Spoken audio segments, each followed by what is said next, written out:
Epleyer Azatlyk Radiosu. Öýüňize saglyk, hormatly dinleýijiler. Bugün 2024-nji ýylyň 8-nji ýyly, hepdeniň 6-njy güni. Hepdeniň jym programmamyzy dinlemäge çagyrýar. Onu Praga'da studiodan men, Ýogşan Annurwan alyp barýaryn. Hormatly dinleýijiler, bu hepde Azatlygyň web-saýtyna iň köp okulan habarlaryň başyny 5-nji günnäki ýagdaýa görä lewaply molumlar goşmaça gazanç etmek mümkinçiliginden mahrum edilýänliklaryny aýdýarlar diýen atlan çap edilen habar çekýär. Marynyň dermanhanalarynaky yaramlyk möhleti geçen dermanlar ila darasyna alada döredýär. Ziyaret kerweni helakçylyk uçurady. 15 adam wepat boldy diýen atlan çap eden habarlarymyz hem köp okolly. Şeýle-de tigirli ýörüşleri mejbur çekilen büdje diýişgärleriniň käbiriniň burnu ganady. Käbiri kusuny ýitirdi diýen atlan çap eden habarymyz köp okolanlaryň bäşligine girdi. Texas Üniversitetiniň professory, Goloýda Aşgabatda saparda bolan bilermen Edward Limon bilen geçiren söhbetdeşligimiz hem bu hepde iň köp okolanlaryň bäşligine girdi. Amerikan analitikiniň pikirine görä, Türkmenistanyny ýetgeşiklik bolup biler. Ýöne olar kıyınçılıkların höttesinden gelmeli. Hormatly dinleýijiler, Azatlygyň habarlar bilen baglykda öz pikirlerinizi ýazmagy, telefon edip aýtmaga çagyrýar. Hormatly dinleýijiler, hepdeniň jeminiň ýartyňyz. Türkmenistanyň Saglyk Ministrligi 2024-nji ýylyň 2-nji ýarym üçin Saglyk we Türkmenistanyň lukmançylyk jurnallaryna abuna ýazylşygynyň dowam edýändigini habar berýär. Bildirişde aýdylmagyna görä, bu neşirlere ýazylan adamlar saglygy goraş ulgamynyň dürli urlaryny alınıp barlayan giňerimli işler bilen tanışmak mümkinçiligine eýe bolar. Emma Türkmenistan dünýäde ýurtdaky keselçilik ýagdaýlaryny berk ýaşyryp saklaýan, hatda bütün dünýä ýaýran pandemiýa faktlaryny hem inkar edýän ýurt tökmünde tanalýar. Türkmen medeniýeti şol sanyna saglyk neşirleri ýurtda täze ýaýraýan virus barada hem habar bermeýär. Azatlygyň habarçylarynyň berýän maglumatyna görä, dümege meňdeş alamatlary bolan kesele uçuran hastalar tagam we ýyz duýmak ukybyny ýitirýär. Medisina hyzmatlary bolsa bir tarapdan ilaty wagty geçen dermanlaryň hem satylmagy bilen köp adam üçin el ýeterliler. Hyzmatlaryň hiliniň pesligi we bahalaryň gymmatlygy adamlaryň saglygyna howp salýar. Temany kardeşim gözel dowam etdirýär. Azatlyň habarçysynyň 6-njy iýunda beren maglumatyna görä, dümewe meňdeş virusyň täze bir görnüşi paýtagtda ýaýrapdyr. Bu dümewe sezebar bolan hastalar özleriniň iýän iýmitiniň tagamyny duýmaýanlygyndan we burnunyň iý salmak ukybyny ýitirmeginden şikayet edýärler. Dip habarçymyz aýdýar. Habarçymyz tagam we ýyz duýmak ukybyny ýitirmek ýaly alamatlary bilen geçýän keselçiligi anyklamak üçin ýeterlik çäre geçirilmeýänligini aýdýar. Paýtagtda ýaýran bu täze virusyň nämedigini we onuň koronavirus bilen bagly bolup bolmadygyny ýurdun saglygy saklaýyş resmiýetlerinden anyklap bolmady. Şu çaka çenli COVID-19 keseliniň ýekejede ýagdaýyny resmi derejede ikrar etmedik. Türkmenistanda koronavirus testleri geçirilse-de netijeler ma'lum edilmeýär. Bu aralykda kadaly medisina hyzmatlary ilat köpçüligine el ýeterli däl.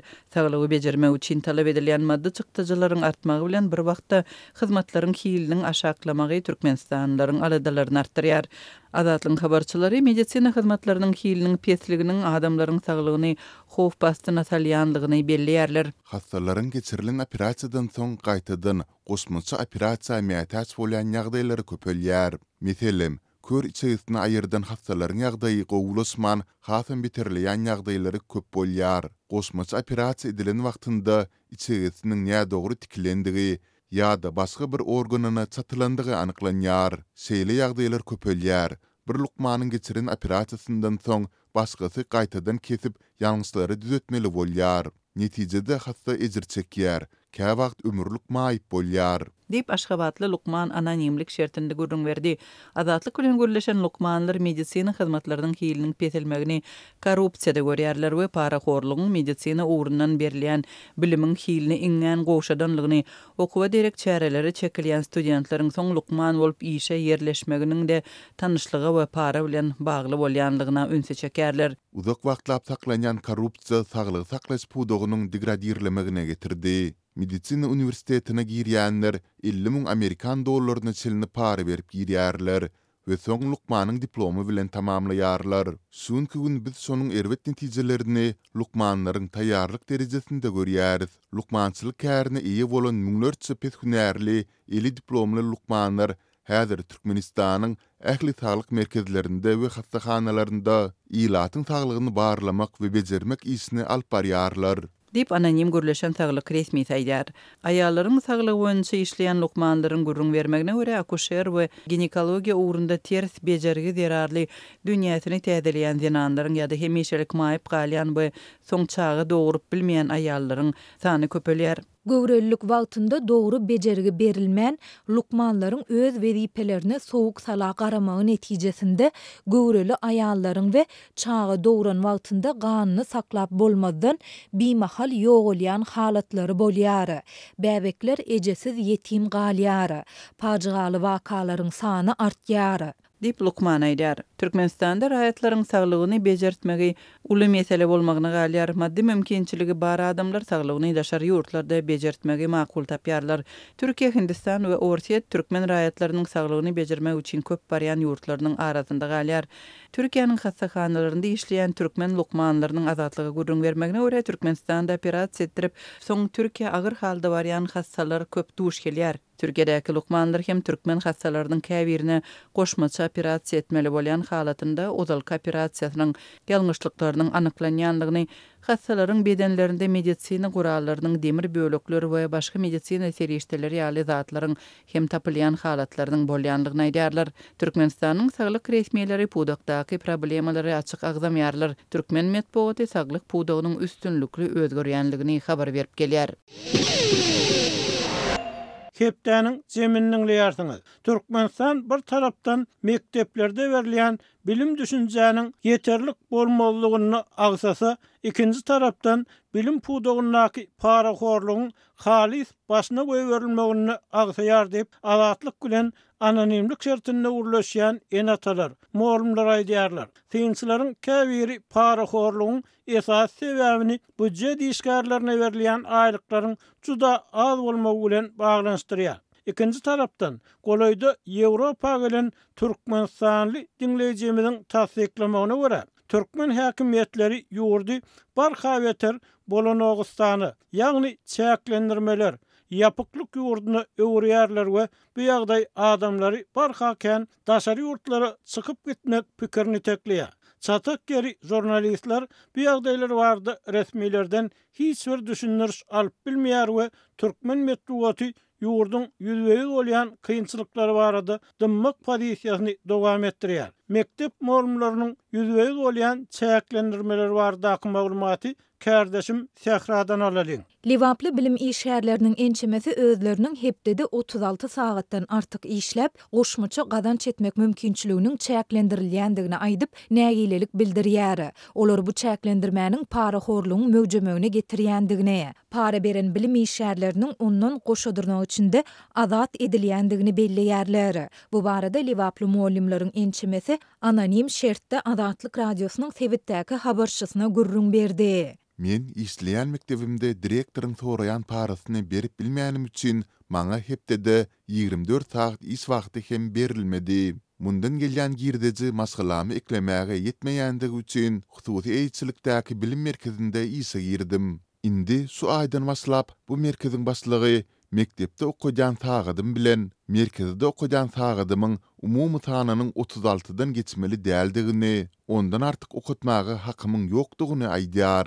Dip Türkmenawatly muallim bellidi. Bu çäklendirme bilen orta mekteplerdäki işlerinden soň Türkmenawat şäherindäki Çärji we Dänew etraplaryndaky hususy bilim merkezlerinde sapak okudyp, goşmaça gadan çedýän muallimlaryň ençemesi 100% bolýar. Olaryň tasdiklamagyna görä bilim merkezleriniň başlygy bu çäklendirmäniň sebäbini Türkmenistanyň bilim hakyndaky kanunynyň 53-nji maddasy bilen düşündirýär. Bilim ulgamynda zähmet gatnaşyklaryny kesgitleýän maddada bilim edaralarynyň pedagogik işgärleri üçin hepdede 36 sagatdan artyk bolmadyk gysgaldylan dowamlylykdaky iş wagtynyň bellenilýändigi aýdylýar. Ýöne bilim işgärleri özleriniň döwlete değişli bolmadyk bilim merkezlerinde goşmaça gadanç edýändiklerine ünsü çekip çäklendirmä nägilelik bildirýärler. Bu meseleni çözmek maksady bilen döwlete değişli däl bilim merkezlerinde zähmet gatnaşyklary hakyndaky kanunlary öwrenmek üçin ýurdun zähmet kodeksini we bilim hakyndaky kanunyny hem açyp gördük. Emma hiç da tapmadyk diýip çärjewli bir muallim belledi. Ýurdun bilim hakyndaky kanununda bilim edaralarynyň hereket etmeginiň şertlerini kesgitleýän 15-nji maddada eýetçiligiň döwlete dahalsyz görnüşdäki bilim edaralarynda bilim bermek we işgärleri hünäre taýýarlamak işini ygtyýarlandyrmagyň, bilimiň hilini döwlet gözegçiliginiň, bilim işiniň döwlet akkreditasiýasynyň meseleleriniň Türkmenistanyň ministrler kabineti tarapyndan tasdiklanylýan gadalaşdyrjy hukuk namalary bilen düzgünleşdirilýändigi aýdylýar. Bilim merkezleriniň başlyklary muallimlere beren maglumatynda bu düzgünleriň muallimlaryň ýadamazlygy üçin bilim ministrligi tarapyndan kabul edilendigini, özleriniň edip biljek zadynyň ýokdugyny hem aýdýarlar. Ýöne muallimler bu çäklendirmäniň paraxorlugyň möwjemegine getirýändigini, para beren bilim işgärleriniň ondan azat edilýändigini we olaryň hepdede 36 sagatdan has köp sapak okudyp, goşmaça gadan çetmegine ruhsat berilýändigini belleýärler. Bilim merkezleri mugallimler bilen alalaşyp, ýagny olardan para alyp okuwçylaryň goşmaça toporlaryny döredýärler we olardan gelýän girdejiler gara bugalteriýada hasap alınýar. Beýle etmeklik bilen bilim merkezi döwlete tölemeli salgytlary tölemeýär we goşmaça sagatlar üçin mugallimlerden para almak mümkinçiligi döreýär. Dip velayet baş bilim müdürlüğündäki çeşmämiz aýtdy. Azatlyk bu ýagdaýlar barada velaýetyň bilim resmiýetlerinden tesvir alyp bilmedi. Türkmenistanyň orta mekdeplerinde bilim berýän muallimlaryň ortaça zähmet haky takminan 2000-3000 manada barabar bolup, bu merkezi bankyň kursunda $570-850, Garabağdaryň nyrkynda $100-150 deňdir. Ýurtda dowam edýän ýeti ykdysady kynçylyklaryň, haritlaryň we hyzmatlanyň gymmatlamagynyň arasynda büdjet işgärleriniň aglabasynyň şol sanda muallimlaryň zähmet haklarynyň güzeran eklemäge ýetmeýändigini habarçylarymyz aýdyp gelýärler. Olar bu ýagdaýlaryň käbir muallimlary okuwçylardan para almagy, käbirlerini işden soň dürli işlerde zähmet çekip, şol sanda hususy ulagynda kire edip ýa-da öýlerinde çağalara sapak berip, goşmaça gadanç etmäge iterýändigi barada hem ençeme gezek habar berdiler. Türkmen häkimetleri we mediasy bu ýagdaýlar barada maglumat bermeýärler. Hormatly dinleyijiler, hepdäniň jeminiň ýardyňy. Korrupsiýa, ýurt meseleleri barada dymmak, häkimetleriň ähli zady gülalawullyk edip görkezmek synanşyklary, Türkmenistanyň ýollarynaky ýol, köçe hadisalarynyň sebäpleri, helakçylykly wakalar azaltmak üçin gyssagly görülmeli çäreler barada edilmeli gurulmaryň hem öňüne alýar. Ýöne ýol hadisalary, olaryň sebäpleri resmi taýdan ýaşarylsa da il içinde bilinýär. Käte olar baradaky maglumatlar garaşsyz neşirlere hem gelip ýetýär. Azatlyň habarçysynyň golaýda beren maglumatyna görä 26-njy maýda Daşoğul welaýatynyň gal üpçünçilik edaralarynyň işgärlerini Sewitiň iri ýadygärlikler toplumlaryna ziyaret alyp barýan bir minibus we Toyota Sienna kysymly mikrobus Daşoğul Könrügenç ýolunyň uğruny Bollumsaz etrawynyň Aşgabat Daýhan birleşiginiň golaýyny ýol helakçylygyn uçurady. Köçe ýol hadisasyna 15 adam helak boldy. Bir näçe adam yaralandy. Temany kärdeşim Maksat Ataýew dowam etdirýär. Daşoğul şäherinden we Şawad etrawynyň bolan energetika pudugynyň işgärleri Saparma Türkmenmaş etrawynyň çägine ýerleşýän Ibrahim Edhem ýadygärligine we Ilat arasyna 360 erenler ady bilen tanalýan Necmeddin Kübra ýadygarlyklar toplumuna ziyarata barýan ekeni, Daşawul könürgen çykary ýolunyň uğru bilen Ulaw kerweniniň başyny çekip barýan minibus Boldumsaz şäheriniň merkezinden 15 kilometr çembeti Demirgazyk Gunwatarda ýerleşen Aşgabat Daýhan birleşiginiň deňine dolandyrşy ýitirýär we ýoldan sag tarafa çykyp 4 gezek togulanýar. Minibusdaky 15 adamdan gynansak da 2 adam kim aman galmandyr. Ýöne ulagy 16-njy bolup, iň soňunda münüp ýetişen 5 ýaşly bir çagy helakçylikden halas boldy. Ol ulag togulanyp başlanda gapdal penjereden ýere gaçypdyr. Çagyjyň burnu hem ganamandyr. Ýöne gorkupdyr. Diýip wakanyň şaýatdyr Azatlyk radiosynyň habarçysyna gurrun berdi. İşgärler kollektiwiniň Toyota Sienna kysymly awtobusy bilen esasan denanlardan ibarat ikinji topor hem ýol hadisasyny uçurdy. Minibusyň ýygynyň gelýän ulaw hem aljyraňlyň arasyna birden çepe tawlýar. 8 adamlyk ulagdaky aýal gyzlar agyr siketlenmeler bilen hastahanalara ýerleşdirildi. Diýip wakanyň şaýatdyry diýär. Azatlyk radiosynyň habarçysy bu sebäpde soňky wagtlarda ziyarethana ýoluny awtobus helakçylyklarynyň has köp hasaby alınıp başlanyny habar berýär. Demirgazyk Türkmenistanyň möhüm ziyarethanalary UNESCO-nyň bütün dünýä mirasyna girdilen ýadygarlyk toplumlary ýerleşýär. Bu sebäpde aprel aýyna aşyk aýdyň pir ýadygarlyklar toplumuna barýan 12 adamlyk bir minibus hem ýol helakçylygyny uçurapdyr. Yerli ýaşaýjylar sebäpdäki çukonokly ýollaryň adam itkilerini getirýän ýol ulaw hadisalaryna sebäp bolýanyny aýdýarlar. Ýollar erwet, vilayatyň içindäki ýollar dagydy. Soňky 2 ýyl bäri Daşawul könürgen çykary ýolunyň ugrundaky çukurlar asla ýamalmaýar. Diýip bir yerli ýaşaýjy aýdýar. Azatlyk radiosynyň habarçylary we çeşmeleri ýakyn wagtda Könürgen şäheriniň golaýyna 600 maşgala niýetlenen täze bir häzirki zaman obasynyň açylmagyna garaşlýanyny aýdýarlar. Açylış dabarasyny hökümet başçylarynyň belli orunmasarlarynyň we ministrlikleriň ýol başçylarynyň gatnaşmagyna garaşlýar. Ýöne yerli ýaşaýjylar şeýle dabaralaryň öňü tirasine adat bolan ýollary awatlamak işleriniň 20 magistralda henüzem geçirilmeýänini aýdýarlar. Täze şäherçäniň açylış dabarasyna prezident gatnaşmaýar, ýöne belli ministrlikleriň ýol başçylary vice-premierler gatnaşsa da Daşawul Könürgen awtomagistrali awatlanmaýar. Häzir ähli üns prezidentiň baryp görmegine we dabaraly açmagyna garaşylýan görogly gara ýoluny gönükdirilýär. Diýip guramoçylyk işleriniň habarly çeşmeler Azatlyk radiosynyň habarçysyna gurrun berdi. Ma'lum bolýar biradan Azatlyk radiosynyň çeşmeleri prezident Serdar Berdimuhammedowyň iýun aýynyň dowamyna Demirgazyk sebäti sapar etmegine garaşlýanyny habar berdiler. Ýurdun beýlik sebätlerinden hem ýol ulaw hadisalary barada habar berilýär. Azatlyk radiosynyň ikinji habarçysy 3-nji iýuny Aşgabat şäheriniň Atamrat Niýazow şaýorunyň ugruna bolan ulaw hadisasyna bir adamyň helak bolanyny habar berdi. Biperway bolmadyk adamlaryň beren ilkinji kömegine garamazdan ýol hadisasynda agyr şiket alan adamy halat etmek başartmady. Diýip bir ýaşaýjy Azatlyk radiosynyň habarçysyna gurrun berdi. Bu arada Türkmen Nokot News neşri maýa aýynyň 2-nji ýarmyny Aşgabat Türkmenabad awtomagistraliniň ugruna 2 ýeňil awtobulagyň PTP çakyşmagy netijesinde 7 adamyň helak bolanyny habar berýär. Neşir özüniň Telegram sahypasyna ulaw hadisasynyň bolan ýerine düşürilen video şekiller çap etdi. Bu hadisa Kön awtomagistralda bolup geçipdir. Yaramaz ýollar ýygzamlaşýan ýol hadisalaryny esas sebäp hökmüne görkezýär. Bu arada Azatlyk radiosynyň Aşgabatda habarçylaryň gurrundaş bolan yerli synçylar İçeri işler Ministrliginiň ýol güdüçlügi gurulugy tarapyndan sürüjülük şahadatnamalarynyň paýlanylmagyna ýol berilýän düzgün bodmalary, paraxorlugy, ulaw hadisalarynyň sebäpleriniň hataryny agdaýarlar. $500-600 möçberinde para berip synagdan geçit edilip, okady sertifikat bu tölegiň daşyndan sürüjülük şahadatnamasyny alyp bolýan mahaly ýollarda ulaw hadisalary bolup geçer. Diýip bir yerli ýaşaýjy sürüjülük şahadatnamalarynyň paýlanylmagyna ýol berilýän düzgün bodmalary ünlü çekdi. Türkmenistanyň Içeri işler ministrligi ýol ulaw hadisalary barada hasabat bermeýär. Döwlet ýeçiligine köpçülikden habar berişleri işleri ýurtda bolup geçen ýol helakçylyklaryny agdamaýar. Gepleýär Azatlyk radiosu. Hormatly dinleýijiler, hepdäniň jemini Texas Üniversitetiniň professory Edward Lemon bilen geçirilen söhbetdeşlik bilen dowam etdirýär. It was my first visit, of course, very difficult country to visit, a very difficult country to access, especially as a scholar who works on authoritarianism and human rights issues.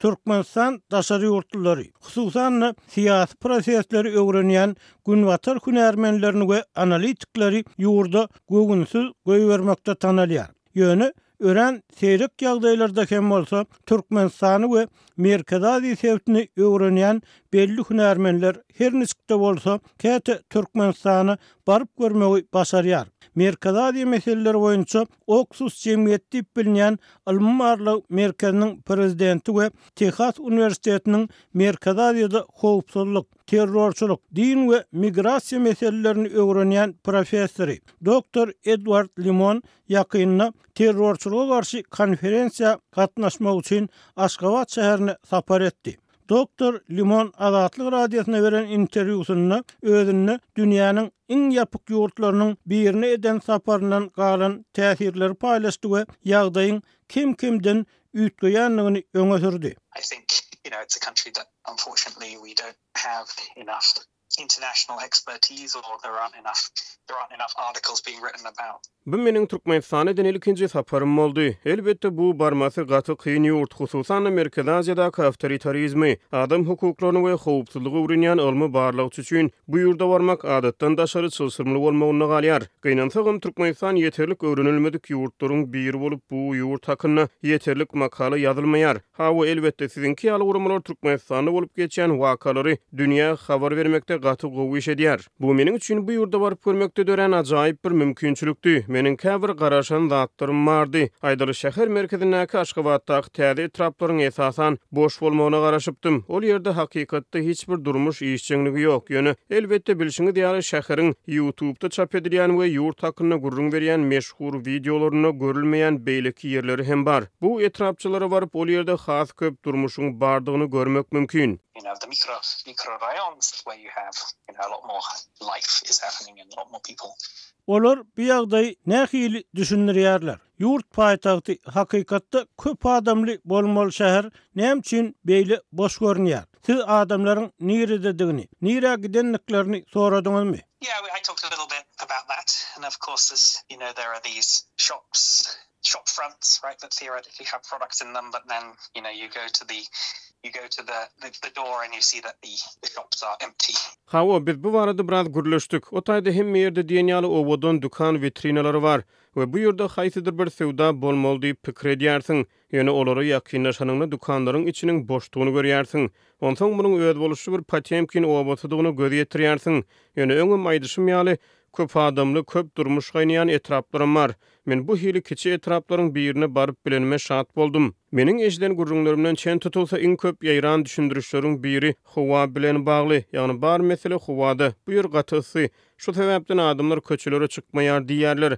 Dogry, Aşgabat köplençe bolup biler. Ýöne men ol ýerde bolan wagtymda beýle ysy däldi. Belki de 20-22 derecedi. Köçelere çykmak, gedelen jetmek ören ýakymlydy. Başga bir düşündürüşe görä adamlar haçanlar bir wagt mikroraýonlardan bu ýere täze jaýlara göçüp gelir diýen pikir aýdylýar. Emma meniň näme üçin munça infrastruktura, munça köp täze jaý guruldy we olary hiç kim ulanmaýar diýen sorumy hiç kim inandyrıcı jogap bermedi. But no one gave me a convincing answer why there's so much infrastructure, so many housing developments, such large highways, wide highways, but with not a large enough population to fit within that.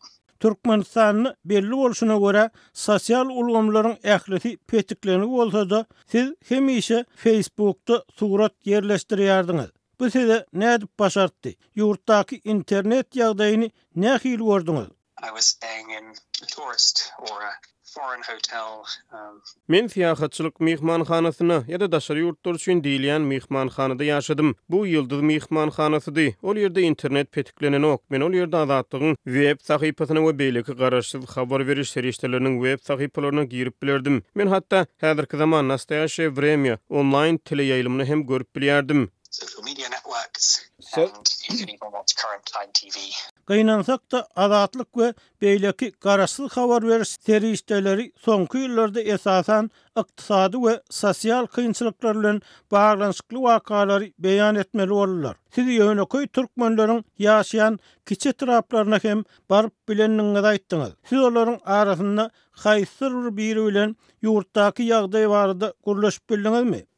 I did a little bit. Of course, it's very difficult. Hawa men birazajyk gürleşdim. Elbetde bu biraz kyn boldy. Men ol ýerde gaty az wagt boldum we adamlaryň öz-özüne senzura etmek derejesi gaty ýokarydy. Adamlar görnetin sebäpleri görä umuman açyk gürlemekden, haýretine daşary ýurtlar bilen açaçan pikir alışmakdan çekinýärler. Ýöne menne durly söhbetdeşlerler edilen gurrunlardan bir näme umyt bar. Ýagdaý kim-kimden ýitgeýär. Täze lider Serdar Berdimuhammedowyň ýolu başlygyny şäherde üýtgeşiklük şemaly duýulýar diýen täsir döredi. Ýönemin bu umytlara seresaplyk bilen garamak gerek diýip pikir edýärin. Adamlar iň bolmany raýatlary gödäwçilik etmek we hökümetiň daşary ýurtda hyzmatdaşlary bilen gatnaşyk saklamaga bolan gyzyklanmasy babatyna käbir üýtgeşmeleriň boljokdugyna umyt baglaýarlar. Türkmenistana durmuş gaty kyn bolmagyna galýar. Mendiň Aşgabat şäherine boldum. Ýagdaýyň has başgaça bolup biljek ýerlerini, ýurdun beýlik sebitlerine baryp bilmedim. Ýöne menne adamlar durmuşyň gowlaşmagyna umyt baglaýarlar diýen umumy garaýyş döredi. Overarching sense that I had from people that there was some optimism that life was going to improve. Siz Merkez Aziýanyň beýlik paýtagtlaryna hem baryp gördüňiz we resmi adamlar bilen pikir alışdyňyz. Tejribe nukdaý nazaryndan seredilende türkmen resmiler bilen gurlaşanyňyzda hem şol bir ýagdaý gördüňizmi ýa-da bu ýerde haýsy bir derejede tapagyt bar diýip bolarmy? Of course there's a guardness. Elbette olarda daşary ýurtda hyzmatdaşlar bilen gürleşmekde belli bir seresaplyk bar. Men ol ýerde gysga wagt boldum. Ýöne daşary hyzmatdaşlar bilen işemek istegi bar ýaly bolup göründi. Mysal üçin Aşgabatdaky daşary ýurt ýylçykanylarynyň işgärlerinden anyklan zatlarymdan çen tutsam, döwlet idaralary hyzmatdaşlygy has açyk görünýär diýip bilerin. Ýöne elbette Merkez Aziýanyň beýleki ýurtlaryna kärdişlerinden tapawutlukda daşary ýurtda hyzmatdaşlar bilen gürleşen wagtlaryna olardaky seresaplyk derejesi ýokary bolup duýulýar. To a greater degree than some of the other Central Asian colleagues, kind of a wariness. Onu diýmek türkmen hökümeti we ýurt bu urda gaýsy bir ädimleri ädýär diýip umyt edip bilersmi? I left with a sense of hope, I guess I would say, maybe. Men umyt duýgusy bilen gaýtdym. Ýöne ýatdan çykarmaň. Men ol ýerde çäkli wagt boldum. Siz bilýärsiňiz, men sebitde dürli programmalar alyp barýan ýaş arymlar hökümetdäki adamlar bilen işleşýän, ýurtlaryň ýüzbeýiz bolýan jemgyýetçilik, syýasy we ykdysady meseleler bilen bagly meşgullanýan bir gurumany dolandyrýaryn. Men şeýle programmalar Türkmenistanyny hem amala aşyryp bolar. Bu meseleler boýunça mysal üçin energetik pudogyny halkara hyzmatdaşlygyny döredip bolar diýen umyt bilen gaýtdym. Biziň bilişimiz ýaly käbir hökümet pudoklaryny muňa isleg talap bar. Şu sebäpden men häzirki rejimiň başlangyç nokatlaryny gödegine tutup ýagdaýyň gowlaşyp biljekdigine ätýaşly umyt bilen gaýtdym. I left with some cautious hope that things are and can improve. Bu hil üýtgeşmeleriň bolmagy üçin Türkmenistan haýsy kynçylyklary ýeňip geçmeli? Well, I think there are major challenges that remain.